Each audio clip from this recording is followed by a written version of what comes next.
Thinking of starting your own business? Well, often a tech startup seems to be a good choice. Gauteng is home to the most, but more firms in the Western Cape actually succeed.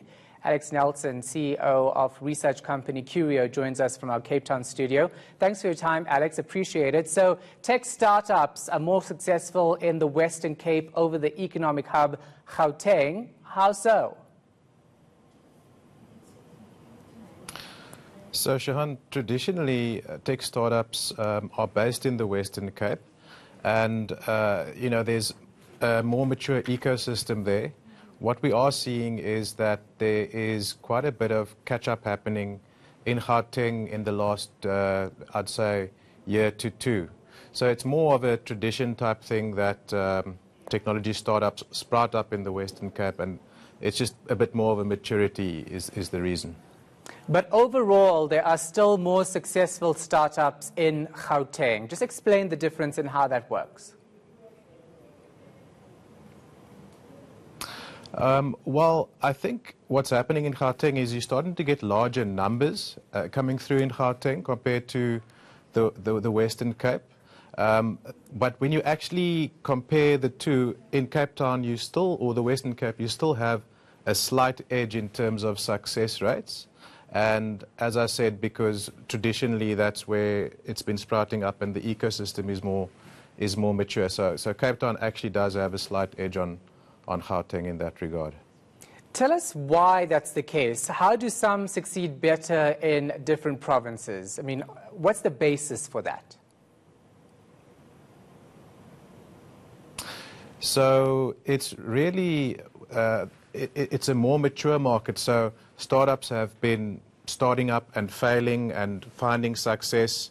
And, it's really just as simple as it's been happening for a longer period of time in Cape Town. So, they've had hurdles to negotiate and sort of gotten through that over a longer time frame. So it's really just a matter of maturity once again. Yeah. Now, there's also some promising research regarding the number of black tech startups, but disappointing figures on their profits compared to their white counterparts. Take us through that. Yeah.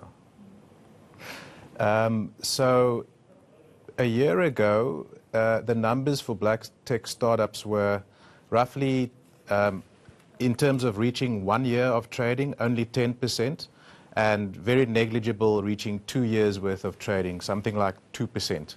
So what is actually encouraging relative to last year is that you're now finding black tech startups at 30% worth of 2 years trading.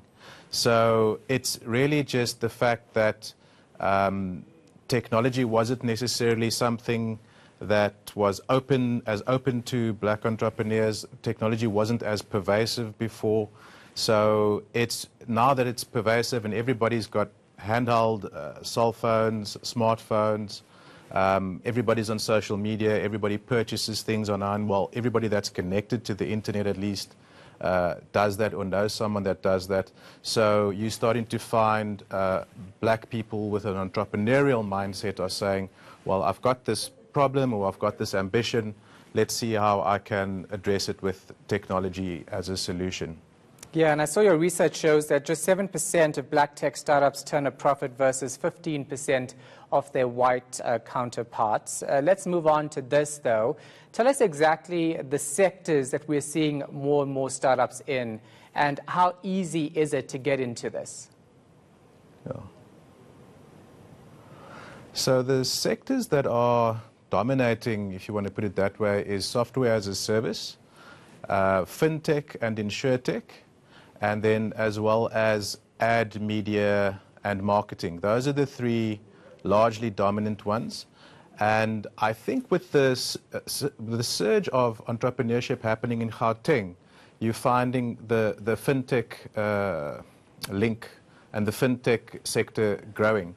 So what is very encouraging is that for the first time this year, and this is after 3 to 4 years worth of doing these types of surveys, we are now seeing that startups that are product-led are starting to make revenue and profits out of that.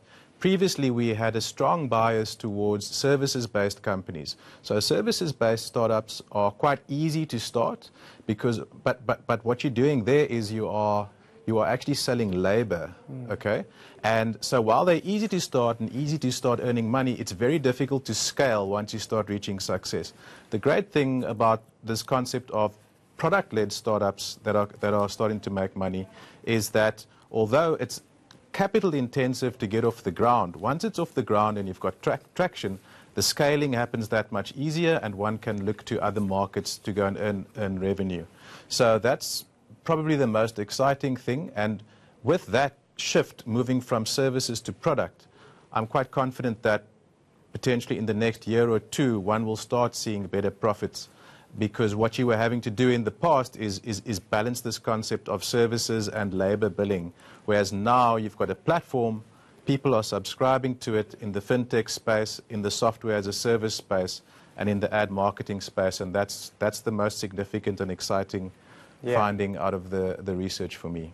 All right, thank you so much for your time and your insight. We appreciate it. That was Alex Nelson, CEO of Curio.